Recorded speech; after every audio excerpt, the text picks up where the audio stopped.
मला ना कुसुमांची कविता आठवते समुद्र बघितल्यावर. ओ ओ चला ना आपण जाऊ शंख शिंपले गोळा करायला. अहो अगं शिंपले काय गोळा करतेस? तुला मोठा शंख दाखवतो चल. छी मी फ्रेश होऊन आले. हा तू फ्रेश होऊन ये, मी तयारी करतो. देवा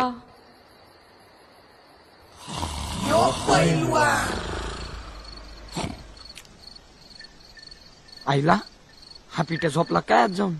तुला सांगत होतो मी जातो म्हणून. अरे समज तुझा बाप रात्रीचा मध्येच उठला आणि त्यानं पिट्याला पळताना बघितलं तर तो काय म्हणल?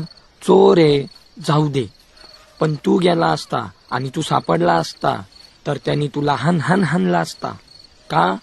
तर तू स्वतःच्याच घरात चोरी करतो म्हणून. कळलं का? आला आला आला पिठी आला. अरे बेना हात हलवीत आले. तुझ्या आईला गाण्या आधी सांगायच नाही वे. काय? तू हा बाप अंडरपॅन्ट वर झोपलाय आत. तिकडे कशाला बघायचं मग? आईला कपडे काढल्यावर लय बेकार दिसतो राव तू हा बाप. बरं झालं पटकन आलो. का? उठला असता तर